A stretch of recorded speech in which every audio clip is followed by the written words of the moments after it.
Welcome to the Three Down Nation podcast. I'm Justin Dunk, joined by John Hodge and JC Abbott. Today, we're discussing the ongoing attempts to save Simon Fraser University's football program. The BC Lions and the Calgary Stampeders unveiling new jerseys. U Sports rosters for the 2023 East-West Bowl. The Hamilton Tiger Cats adding Darren Flutie to their wall of honor. And the Riders signing Kean Schaefer-Baker to a 2-year contract extension. But first, Three Down Nation has reported the top 15 highest paid quarterbacks for the upcoming CFL season. This was the first installment in a series that will cover every position group in the Three Down League. Three Down has also put out the top 15 highest paid running backs, and on Wednesday revealed the top 20 highest paid receivers. Of the 15 quarterbacks on the initial list, who in your opinion is the best bargain and why?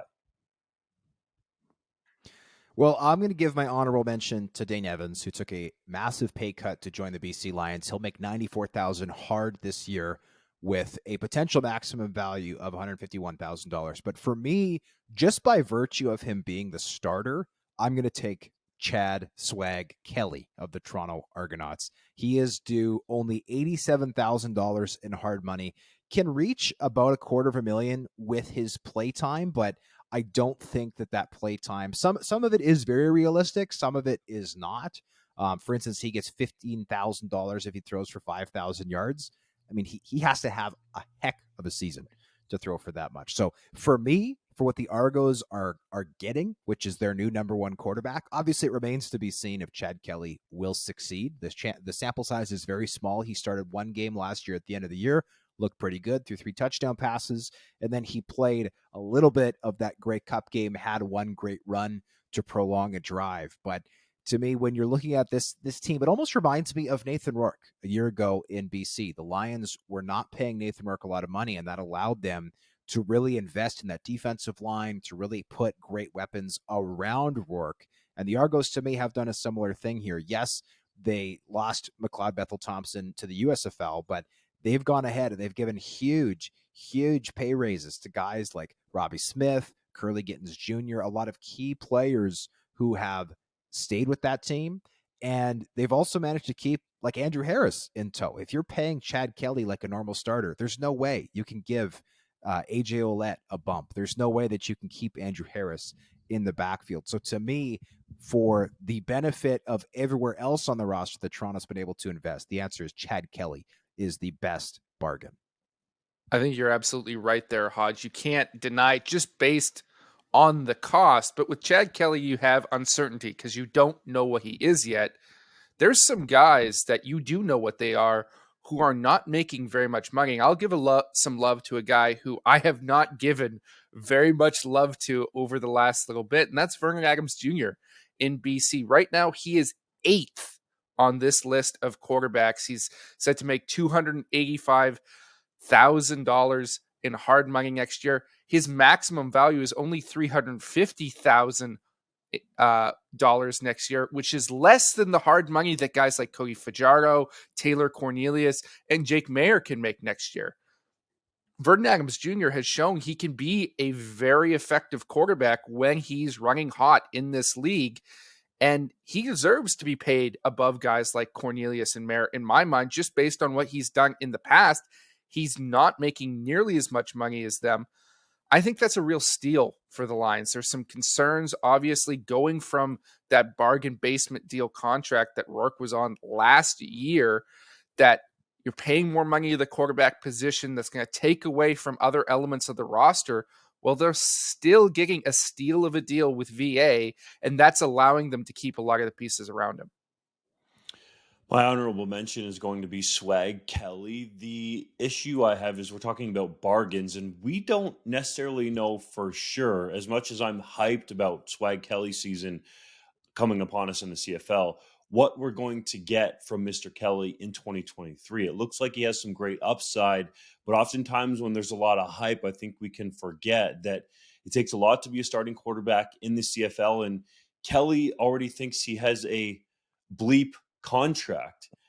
Maybe insert the poop emoji there in terms of what he said about his contract right now. So he's kind of upset coming into the season, and he's going to want to prove that he could earn more money in the future with the Argos or elsewhere in the CFL or potentially the NFL. He still thinks he has a shot to go back down there. So Kelly's my honorable mention, and the guy that I'm going to go with might surprise some people, but it's going to be Cody Fajardo with the Montreal Alouettes. And part of that is due to, you know what you're getting with Cody Fajardo. This is a guy who led the Riders to the top spot in the West Division in 2019, the West Final in 2021, played on a banged-up knee last year, which Jason Moss told me at the CFL Combine is back to 100%.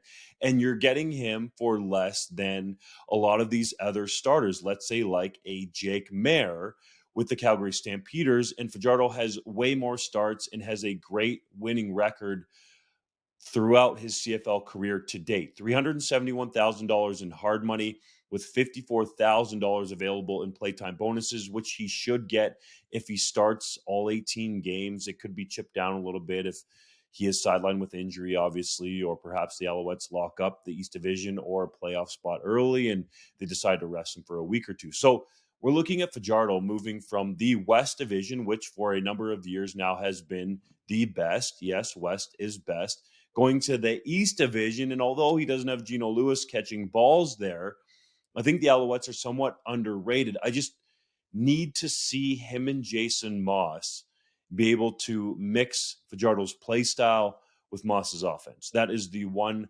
holdback or holdup that I have for really going hard on the Alouettes' chances to win the East in 2023. But I think Fajardo's contract is a relative value compared to the other, let's say, upper echelon starters in the league who are proven. You look at Trevor Harris and the Saskatchewan Roughriders, for example. He's going to make $500,000, and his career win-loss record is right around the 500 mark. Cody Fajardo's career win-loss record is, I believe, upwards of the 600 or even 700 mark. Like, he has a great win-loss record. So for that reason and the ones that I laid out as well, I think Fajardo is the best bargain going into 23.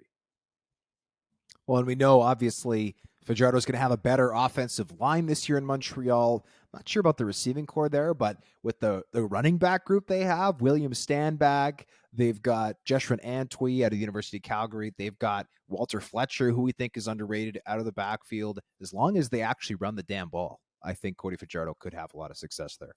That could help. And also, 5.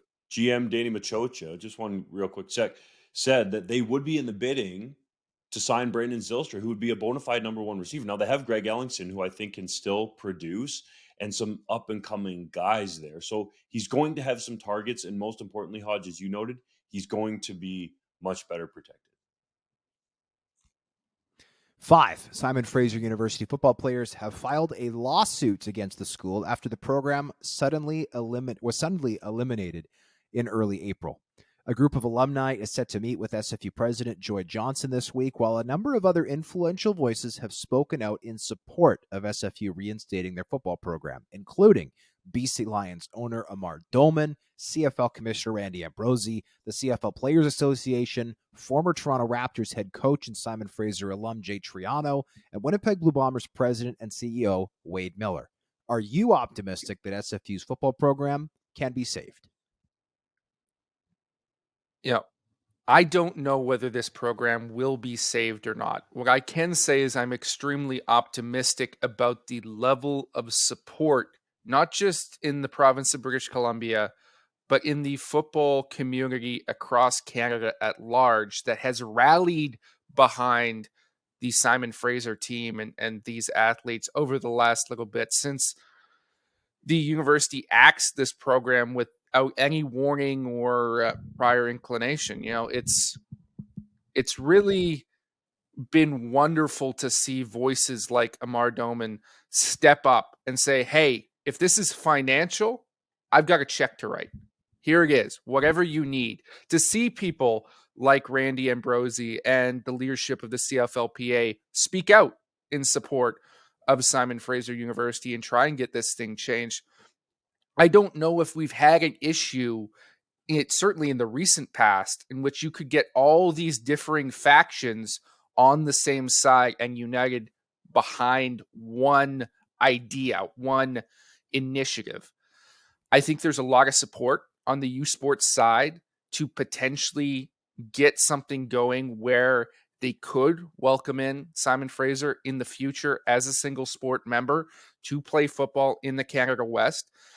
I think the university straight up lied about the possibility of that happening. We've seen the overwhelming support. You look, we're going to talk about it a little later in the show with the East-West Bowl coming up here, our annual U Sports All-Star game for rising juniors. They're inviting 3 Simon Fraser players this year as a olive branch, as a show of support to that program, and having them involved with all these other U Sports athletes. That's tremendous in my mind. And I think there's real movement and momentum behind that initiative.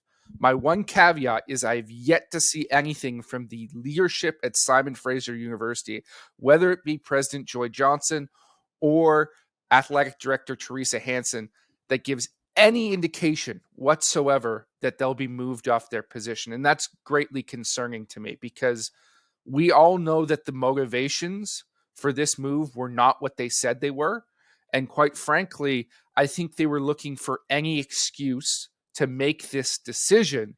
They understood there would be blowback. I don't know if they understood there would be this much, but they seem to be willing to weather the storm for as long as possible to get this goal that they've had in their mind to remove what I believe is just the financial cost and logistical challenges of football from underneath their umbrella, to have that cease forever. That is their goal. And I don't know if they ultimately will cower in the face of this tremendous pressure that is being placed on them. They should. They've made a terrible decision, and I hope they realize their mistake and rectify it, because there will be financial repercussions for the university in terms of the support they get and the donations that the athletic department receives going forward. But right now, it's been all quiet on the Western Front up there on Burnaby Mountain, and that scares me. It doesn't seem like it was incredibly complex. Is that the quote that Teresa Hansen gave to you, John Hodge? What was it? I believe that was, it was a, I mean, I'll actually, I should say that. So since our last episode, I mentioned 2 weeks ago on the last episode of our podcast that we had requested an interview with SFU. That was granted after we recorded, and Teresa Hansen and I spoke on the phone the following day. So this would be 13 days ago that had been Thursday, April 6th. And she called it, yes, an incredibly complex process. That is the exact quote, to apply to U Sports, while admitting that she didn't apply and the university did not make a formal application to join Canadian University Sports. So it didn't seem incredibly complex for a U Sports sanctioned event to invite not 1, not 2, but 3 Simon Fraser players to it, obviously in a show of support, but that was not incredibly complex. And it does not seem like Canada West, who put out a statement recently, believes it's incredibly complex to potentially have Simon Fraser play football in its conference. That statement, paraphrased and translated by Football Canada president Jim Mullen, was essentially, we're open to conversations about it. So you can't say it was incredibly complex if you didn't even have a conversation about it. There is no way to echo JC's sentiments here that Dr. Joy Johnson, the president at SFU, or Teresa Hansen, the athletic director, thought there would be this much blowback about canceling the program. I feel like they felt like they would pull the plug and that there would be a little bit of chatter and maybe some noise about it, and then it would go away. But this noise and this movement to have this decision reversed is far, if not ever, going to go away. Now it's been taken to the Supreme Court in BC, and there are players claiming that verbal contracts were violated. And I do think they're going to have grounds on that statement. It's great that the university is going to honor their scholarships, but they have not committed to these student athletes the way that these student athletes have committed to Simon Fraser University as students and as athletes and as a whole. I don't want to get too much on my soapbox here and sound like a stupid football jock, but in Canada, you cannot even argue that throughout the institutions that have football at their schools, that is the number one sport, especially for the schools that are competitive and annually competitive, and that can help schools gain a lot of national and even international attention and bring students to their programs. You see it in the NCAA all the times with schools that go on a run in March Madness, let's say, or who have sustained success like the University of Alabama or other programs in NCAA football. It brings students to your university, which helps fill your coffers with that money. So Simon Fraser University made a commitment to these student athletes that has now not been honored. And there was a video, guys, that surfaced on Facebook that was recorded during the meeting that Teresa Hansen had with the entire Simon Fraser University football team, telling them what they actually apparently found out online, not from her first or anybody involved with the university. And she had no answers for any of the players' questions. If this was a long, well thought out decision, then she should have been able to stand there and take the heat from all of the student athletes, answer all of their questions, put them at ease. They should have started a program for these student athletes to help get them to different universities, be it in Canada or the NCAA, if this was something that they were really serious about doing. And I do 110% agree with JC about the university wanting to get rid of the financial commitment of football. But I think that's very short-sighted because other universities, and in this case, Simon Fraser, don't understand how much attention and how many dollars that can actually bring into the university. So this is far from being dead. It's very clear that the players are going to fight for their right to play. And I believe they do have a right to do so because there has been a verbal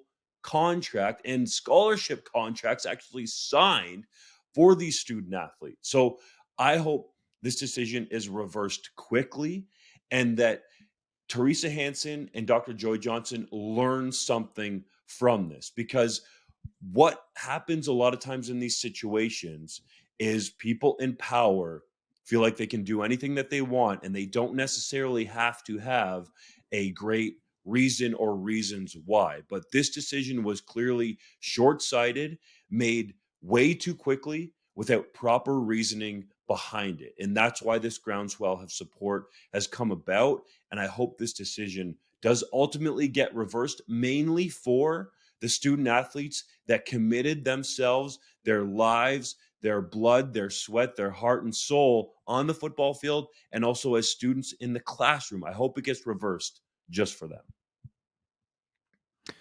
Well, and let's also make note that I asked point blank to Ms. Hansen if money was a factor, and she vehemently denied that it was.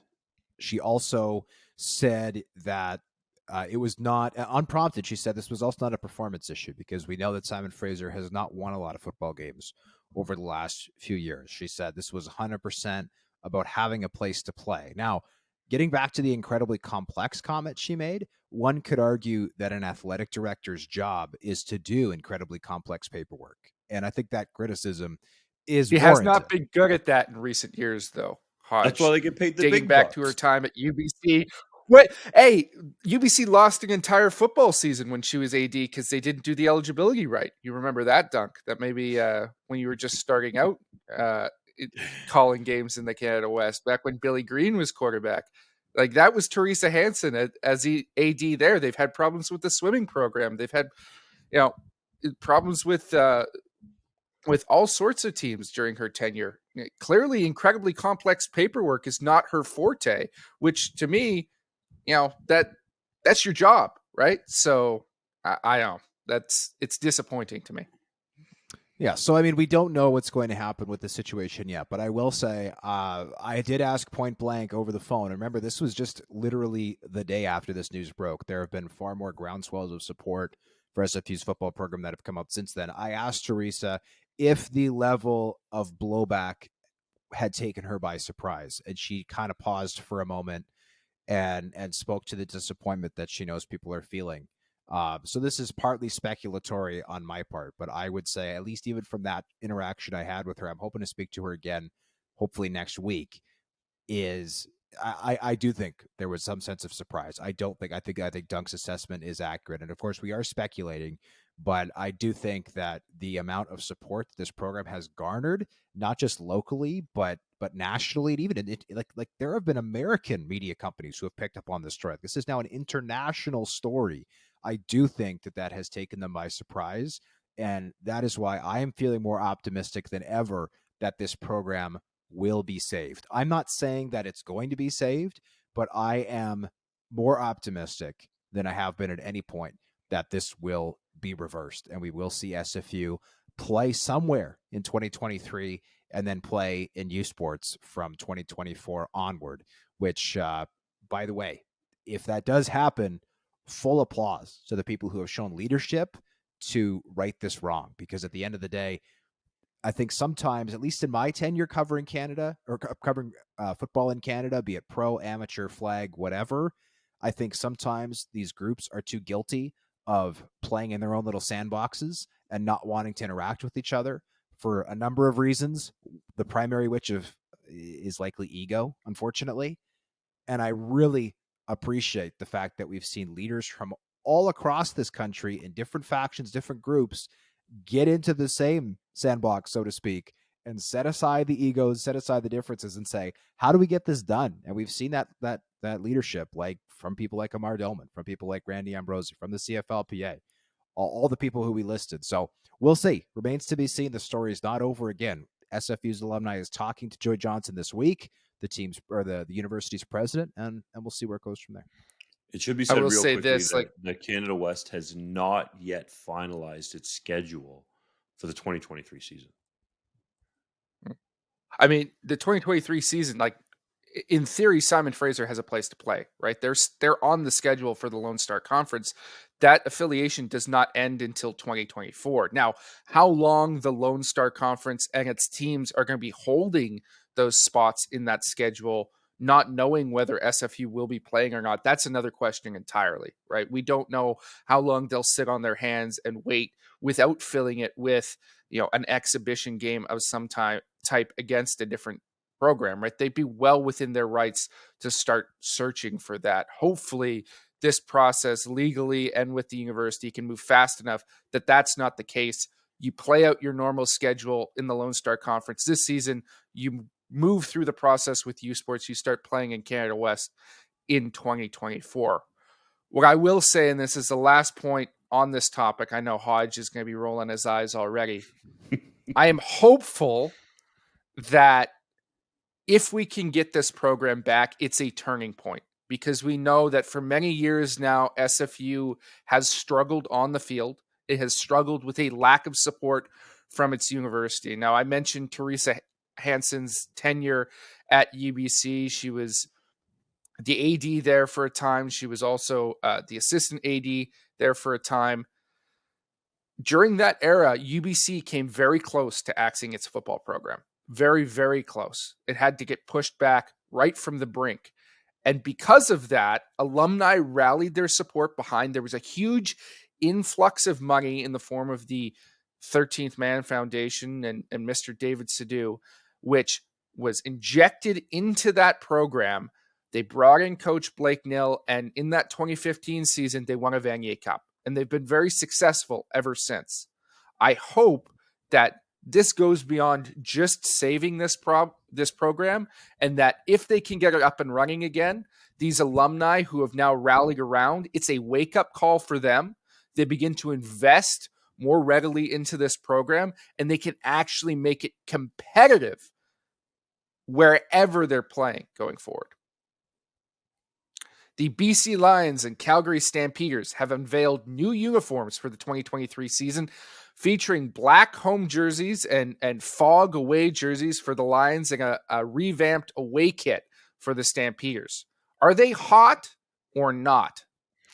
The Lions jerseys are straight hot fire. The only thing I don't like about it is there's a lack of orange in the home jerseys, but those fog away jerseys are different. They're unique. They stand out because they're not white, and the home jerseys are sweet. That said, I just feel like it's missing some orange. It's too close to me, or too similar, I should say, to the Hamilton Tiger Cats home jerseys that are largely black with some yellow trimming or gold trimming, I should say. But I do really like the look. I like the innovation, the thought process behind it. And the Stamps are sort of going back to an old tried and true look. JC, I think they would take issue with you and say that the home uniforms are a little different as well. And they've sort of updated their classic Labor Day uniforms. But the Stamps uniforms are solid, although I would have the BC Lions at the top of my list league-wide with those super sharp jerseys. And I know some people are going to come at me and say, what about the Argos in the double blue and the Riders classic Labor Day unis that they like to wear? But the Riders, I think, should make those their permanent home jerseys. And the Argos jerseys, I think, could be much, much better. There's been multiple mock-ups of people online doing their thing with Argonauts uniforms. And I think they have a great color scheme. But I think their uniforms, or their kits, as the kids are calling them these days, could be much better. The Lions are way ahead of the pack in that department compared to the rest of the league. Calling them kits. What are we in England? Kits is what the kids say, bro. I don't It's think cool. you're talking to many. New fit, new kit. I don't think you know many kids, Doug. Fit, I can get. Kit? This is the soccer team. Come on now. The word that I would use to describe BC's away jerseys rhymes with kit and fit. I don't think they're good. I don't think they're good.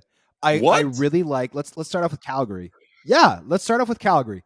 I like Calgary's away jerseys. If you go on our article entitled "Red Threads: Calgary Stampeders Unveil New Uniforms," the issue with Calgary, like their home uniforms were super slick, and their black outfits that they wear on Labor Day were also super slick. The issue was the away uniforms. They had these awkward black panels and these black collars. They looked ugly, and I think that they really fixed those. I also love the subtle change of changing the face mask from black to white, because we live in an era where the Ottawa Red Blacks exist, and red and black are their colors. They've been Ottawa's colors for well over a century. And the Stampeders, I think when the Rough Riders folded especially, and then the Renegades subsequently folded as well, I think they started to commandeer that black a little bit. And it's time they stay in their lane, and they're doing a brilliant job of that. Like, it's one thing to have a specialty black logo on Labor Day, but the red and white is Calgary. It's a great color combination. The home uniforms were slick. The white face mask makes them better. And their away uniforms are now just as good as the home. To me, Calgary has a top 3 look now. My issue with the BC Lions is twofold. One, they are the only team in the CFL that wears orange, and they've all but eliminated it. They look like the Cleveland Browns. That was my first thought. Now, granted, I was on the West Coast when these were unveiled at 7 a.m, and I was half asleep. But my first thought was, why is Lucky Whitehead wearing a Cleveland Browns jersey? And then I was like, oh no, these are the new jerseys that the BC Lions are unveiling. I don't know why they've gotten rid of their orange jerseys. They were the best jerseys I think BC's ever had. These are a step. They still look good, but they're a step down for me. And then the away jerseys, why are you wearing gray? Like, I appreciate that the Lions wore gray during like the Louis Pasaglia era, the Damon Allen era. But this team has done such a great job of embracing the orange. Like there's no, give me the orange. Where's the orange? Gray is not a pretty color. But on the road, they wear white anyway. So I don't like these BC. On the road, they wear white anyway. Fair enough. Maybe. Well, what it says here is the home jersey is the blackout jersey, and the away jersey is the fog jersey. So I don't think they have white jerseys anymore. I think it's black at home and gray on the road, and I don't like the gray on the road. I think it's silly. Where I need more orange. These to me are a step back from where they were.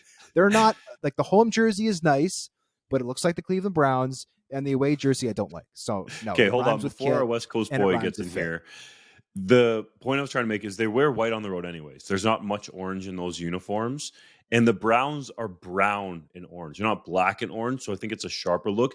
But I will agree with you, Hodge, that those orange jerseys were super sharp. I think the blacks could be a great alternate uniform, but they already had the gunmetal that were swaggy as all heck. Keep the gunmetal. Like, where? And I like that they had it right here, but that orange jersey should be brought back. Orange is at what home. you're saying. And then have the gunmetal as the alternate. That makes sense. I don't think this makes sense. Yeah, that's my point exactly, Dunk, because I agree with Hodge. I'm not a huge fan of the Lions' new uniforms. Now, I'm generally not a huge fan of change to begin with. I like my regimented, structured system, and I like uniforms that never change over time. That's what I'm a fan of. We're trying to change you into a morning guy, and there might be some success there. So maybe you don't mind change. A little bit. No, it's got to be very structured for me. But my problem with this look really is with the home uniforms, because you've gone with that black and orange look that primarily black, and it's not as good as your gunmetal black versions, which was something different to introduce, which were wildly loved by the fan base. I love those uniforms.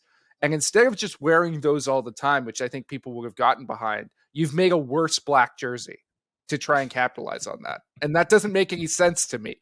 Why would you do something that people love worse and then wear that all the time? If you're going to go with the black, wear the gunmetals. Gunmetal and fog, like, change your whole system. Maybe I can get behind that. But this, to me, it's just not a good look. I'm okay with the fog on the road. I'm not crazy about it. I think gray is sort of a dull, lame color for a uniform. I like how crisp white looks. Sometimes even wearing a white at home, I think, just really stands out and looks really clean for a team. So I'm not a huge fan of that either. Stampeders, on the other hand, I agree with you, Hodge, as well. Like, I think across the board, the changes were very small to their home and their alternate. The away jersey is revamped. I think it's clean and crisp right across the board there. And I begrudgingly have to say I love their uniforms, despite the fact that I do not love the team. You know, JC, for a guy who said he didn't care much about uniforms, you got some hot takes, all right? Let me put you guys on the hot seat in one quick second here, because I got to say, I think we're on the same page. BC, bring the orange uniforms back, wear the gunmetal a little bit. I do like the fog uniforms. You guys like the white. Fresh white is really nice. But for you two, right now, who has the best uniforms in the CFL? You can pick one. It can be a home jersey or a road jersey or pants and helmet combo, whatever it is. Who's got the best uniform? The Bombers have the best uniforms. Their home uniforms. Oh, yeah. The Navy jerseys that I grew up with were awful. And I really hate the fact that the 2007 Grey Cup immortalized those awful gold uniforms that the team wore. But the current look that they have now, which is a really nice balance of old and new, right? It's reminiscent of the Bombers that, admittedly, I was too young to watch live. But the teams that wore the great teams in the 60s and the 80s that won all those Grey Cups, that wore the royal blue, I think that the Bombers' home look is the slickest. My second favorite look would be the Riders' Labor Day look. I think those jerseys are immaculate, and it's a shame that their regular home jerseys are, let's be honest, they're like mediocre at best. They should really go back full time to the Labor Day look. So Hodge, Yeah, you're going to be called the my homer top- and get even more blowback for I think trashing the Riders. people jersey. can call me a homer. I'm right. I'm right. So I'm not gonna pretend that I'm wrong just to not be called a homer. I'm right. But I will say, I think that the Stamps home look is right there with Winnipeg's now. I think the Stamps have gone from 10 years ago being towards the bottom to towards the top. And I think the Ticats home look is really slick as well, because they pair the black jerseys with the yellow pants. I want yellow. The Ticats are yellow. That's my problem with BC. There's no orange. I want orange. My least favorite are the Ticats gray uniforms. I absolutely hate those with a burning passion, and I don't understand why But you anyone like the likes BC them. gunmetal. They Make it look make sense, terrible. bro. The gunmetal looks cool because gunmetal's like black. I just don't like gray. Maybe that's the thing. I just no gray whatsoever. Gray is a lame color. I would say my top two are basically the same as Hodges. I think Winnipeg looks really sharp. I love those Labor Day looks for the Riders. The gunmetal is up there for me in the three. It used to be for me Edmonton's, because it was iconic. It was unchanged. It was so perfect. But the new uniforms that they have look kind of cheap to me. So they're no longer up in the upper echelon. Ouch. I should say, we are going to be opening this up to all of our contributors. We are planning, now that all the jerseys seem to be locked in for this year, we're not aware of any changes coming to any teams. That of course could change, but we will be ranking all 9 uniforms heading into the 2023 season, and doing so not just as us three, but as all of our contributors at 3 Down Nation. So stay tuned for that. Like a uniform power ranking. Uniform power ranking, exactly. I should say the jerseys are all right, but I think it's unquestioned that the best helmet is the Argos boat logo. To me, that's just so nice. What I really wish is that the Lions would go back to the old like mountain lion with a paw on the football look. I'm a big fan of that, to be honest. By the way, for our listeners, before we started recording, JC did not want to talk about uniforms because he said Now it's he not won't shut up interesting about and he them. doesn't It's have not! any opinions. Doesn't have any guys. Do we really want to You talk forced about me into jerseys? this. He wanted to talk. He wanted to talk about global kickers for 30 minutes instead. I did not. Yeah. Okay, that last part was a lie, but everything else was true. I will say, if we're talking about slick helmets, I thought the alternate helmets that the Ottawa Red Blacks wore this past season were so those nice. should The be really their big permanent R helmets. and like the triple. That was that's my top helmet in the league. And maybe I'm a little biased because it's new, and we tend to maybe have more of an appreciation for things that are new, the things that have been around for 50 years. But when I saw that Red Blacks helmet, I was like, wow, that like their normal helmet's fine, but like this is a big upgrade. That helmet was sick. If the Red Blacks wear that helmet all the time, that would be the number one helmet in the CFL. I think the Alouettes jerseys could be much, much better. I have a feeling they're going to be down near the bottom in our uniform power rankings. And I agree with you, Hodge, on the Winnipeg Blue Bombers jerseys. Those home jerseys look super sharp. They've done a really good job with them. I think the numbers could be a little bit better if I had to quibble with them, but it's a classic look, I think, to JC's point with the old Edmonton football team uniforms, that they were not changed for a long time before they had the antlers on the helmets and took off the double E. That was obviously a huge mistake and got people fired there. And I think Winnipeg has done a great job tying the past to the present and making it look super sharp. Any more opinions? I'm looking at you, JC. Yes, I got one. I think Montreal's jerseys are overhated. I don't think they're at the top tier of the CFL, but I see people bagging on their logo and bagging on their uniforms.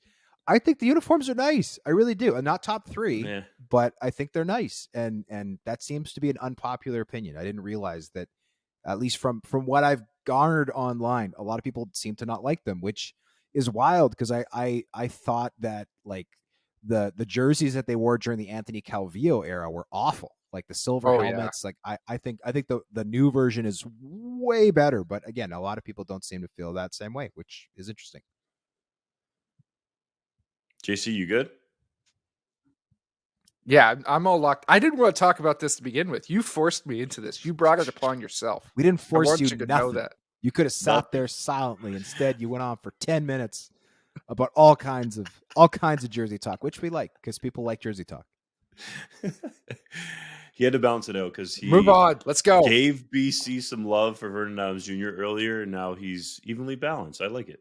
U Sports unveiled the rosters for this year's East-West Bowl, which is set for Saturday, May 13th at Ron Joy Stadium on McMaster University's campus. I once played in the same game at the same campus, man. It was a great week there. This game will feature players going into their fourth years of eligibility and could be eligible, if I can speak English, if they don't defer for the 2024 CFL draft. Who is the one player you're most excited to watch? And when I say one, I mean one.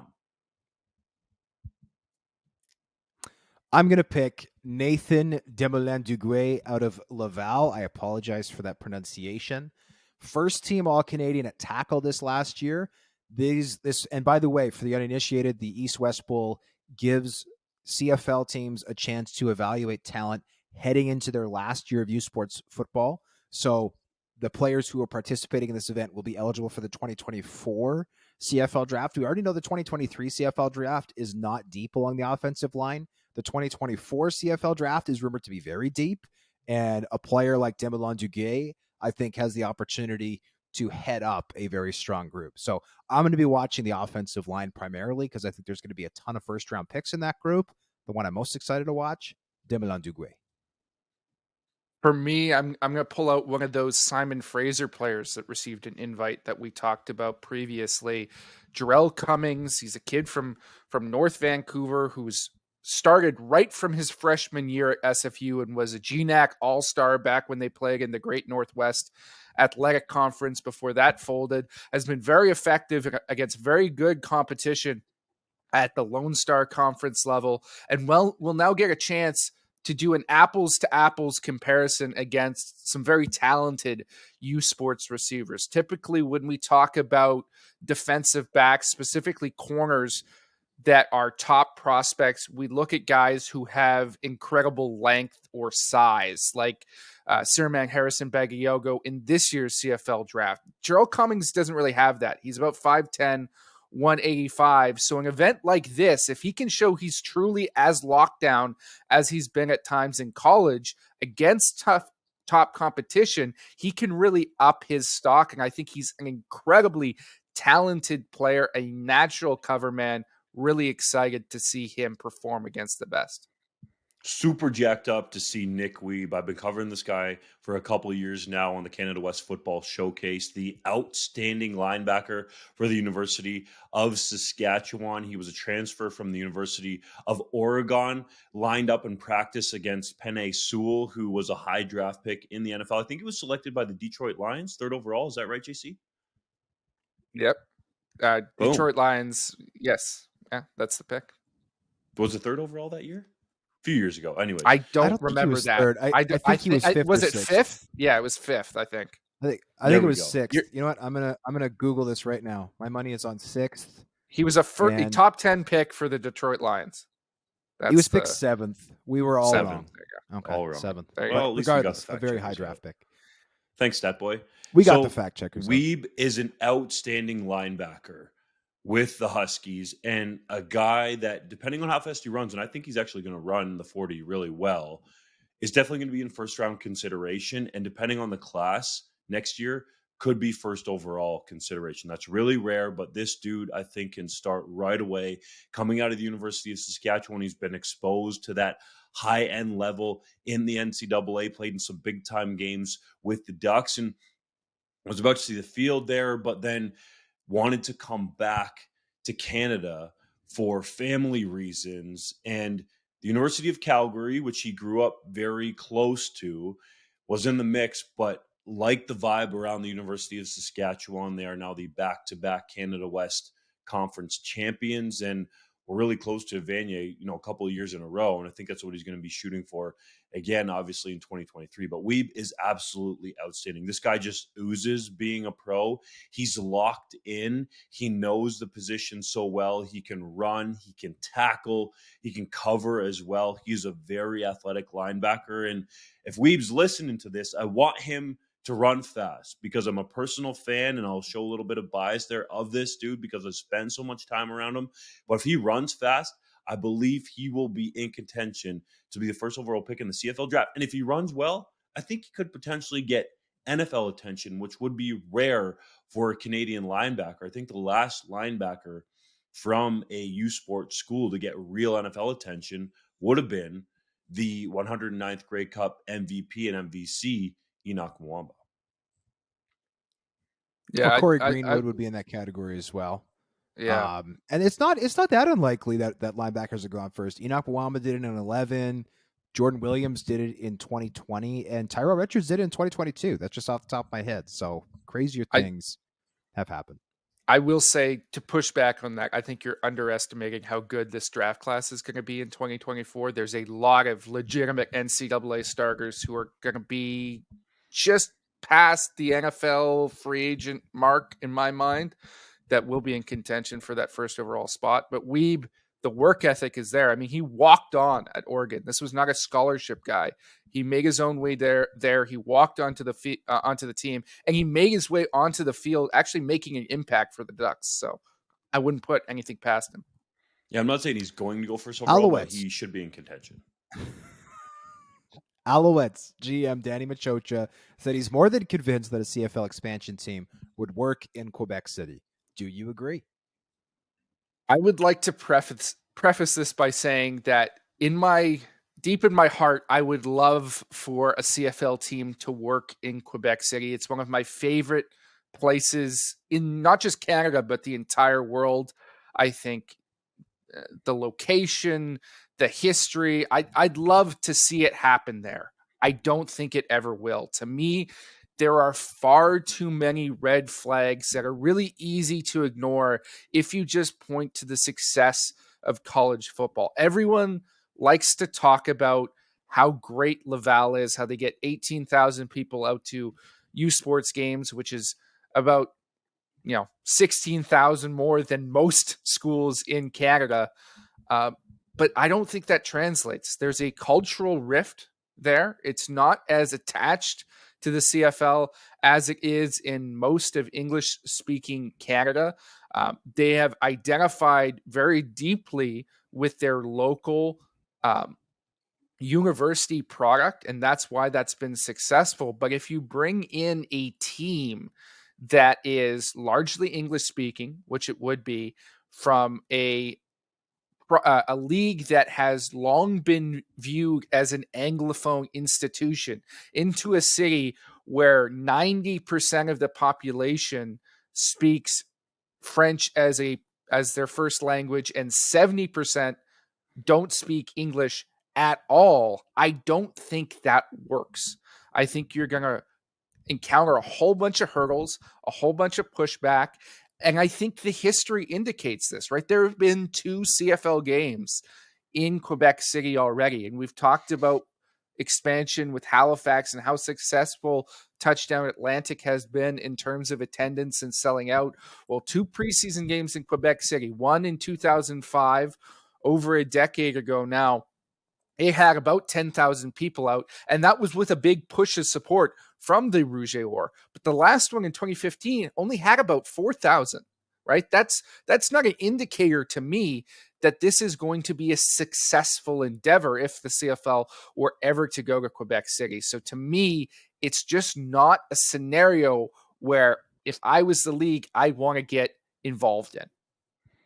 What people need to know about the Laval University program, the Rouge et Or, is it's not like any other program in U Sports. It is run like a business. There is a president of the football program, Jacques Tanguay. There are numerous corporate sponsors for the Laval University football program. It is run like a business, and that's part of the reason why the program has been so successful and gotten some of the top talent in Quebec and pulled some of the best players from Montreal as well in that battle that they have with the University of Montreal is due to the way that it's run. Glenn Constantin, the head coach there, has done a remarkable job of sustained success. And I've been in Quebec City a number of times to cover the Laval Rouge et Or or cover Vanier Cups. There's only been a few that have happened there where the Laval Rouge et Or haven't been in it.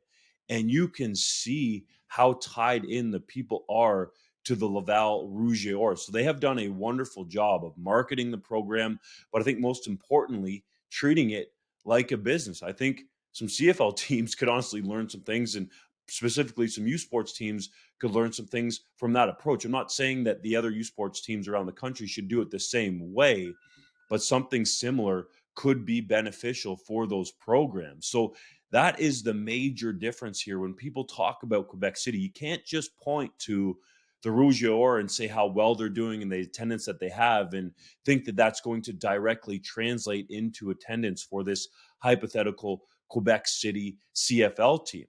Now, it should be said, I think before we start talking about expanding to Quebec City, we need the CFL to be running like a well-oiled machine with the 9 franchises it currently has. And I do think that's possible in the relatively near future because I think CFL franchises are currently under the most stable and well-backed ownerships or ownership groups or owners, I should say, to put it into English, across the league that the league has ever seen. So I think the league is trending in a positive direction that way.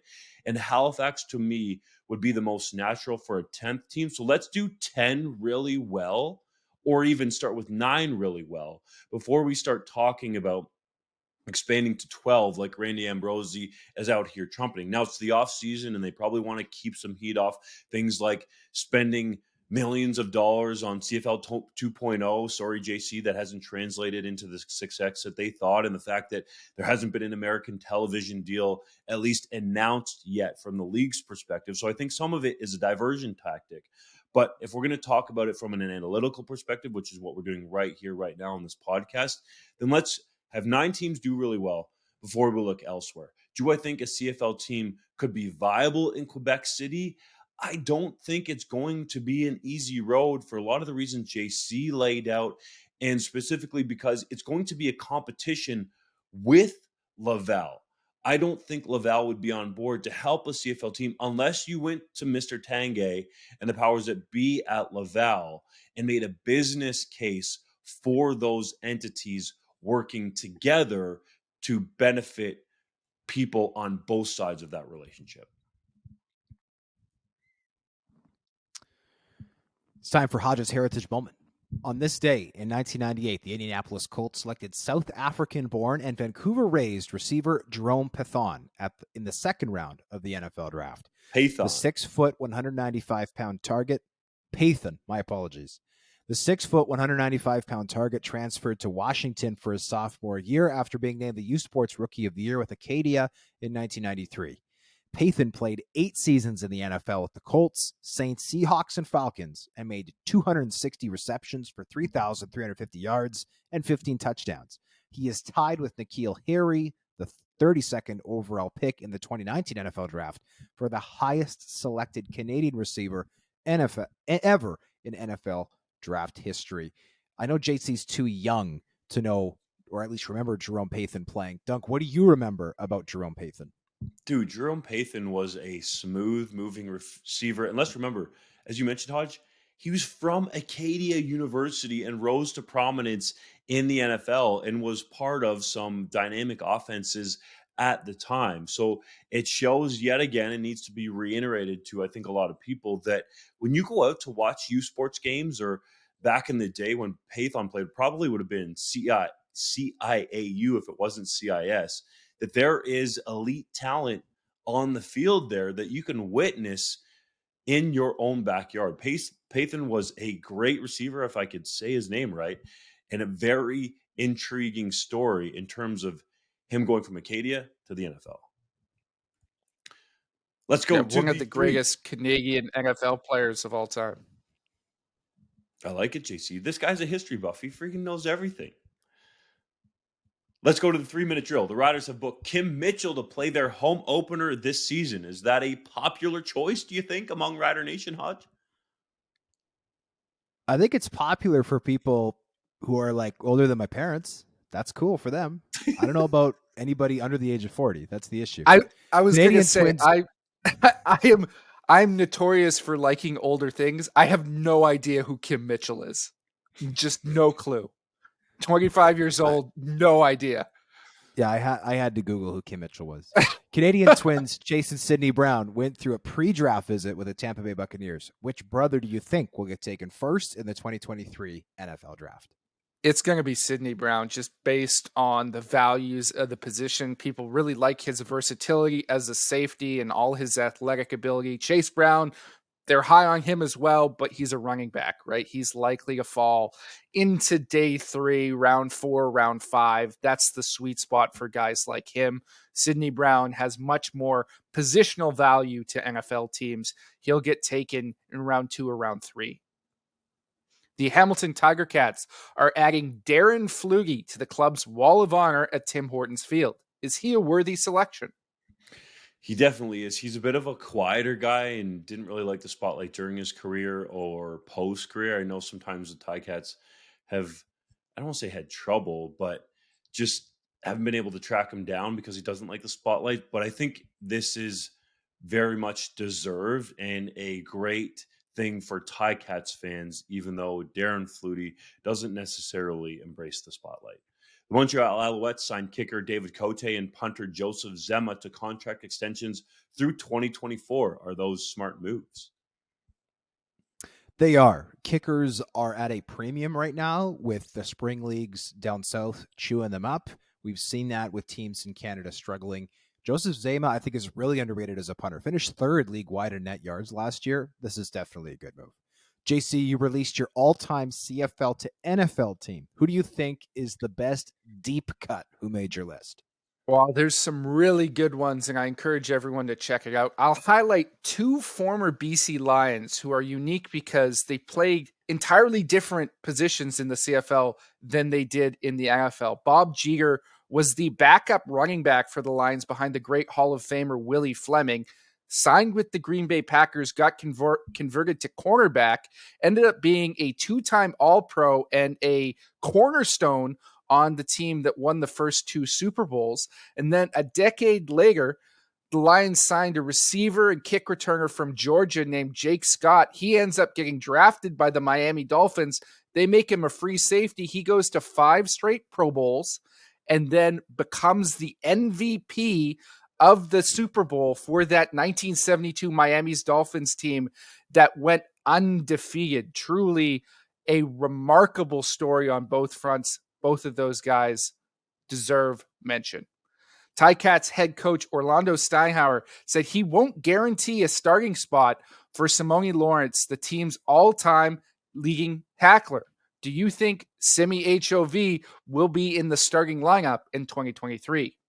I do believe Simi Hov will be in the starting lineup, and I think Steinhauer just wants Simone Lawrence to prove that he's healthy after some injuries kept him out of a handful of games last year, and that he can get back to the form that he showed just a couple of years ago. So I think it's more about motivation here as to why Steinhauer is not willing to guarantee a starting spot. He wants to create competition everywhere, and that's what coaches should do.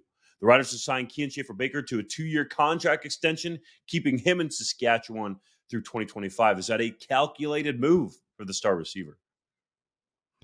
Yes, and this, I think, comes into the play of the CFL allowing players to try the NFL every offseason, right? We used to see players always want to be pending free agents because they could always get a look down south. That's no longer the case. You could sign a long-term deal in the CFL and still go to the NFL. So this is, I think, a win-win. Schaefer-Baker gets the opportunity to go down south if that arises, but the Riders also long-term have locked up arguably their best weapon on offense. The Ottawa Redblacks signed 2021 CFL draft pick Keegan Markgraf. Could that change their plans for this year's CFL draft? Yeah, I think it does. Keegan Markgraf, for the uninitiated, was a tremendous collegiate long snapper down at Utah. He comes up to the CFL now, fills an immediate need for the Redblacks. There's a couple very talented long snappers available in this year's CFL draft. Now, I think they're probably out of the market for any of those guys.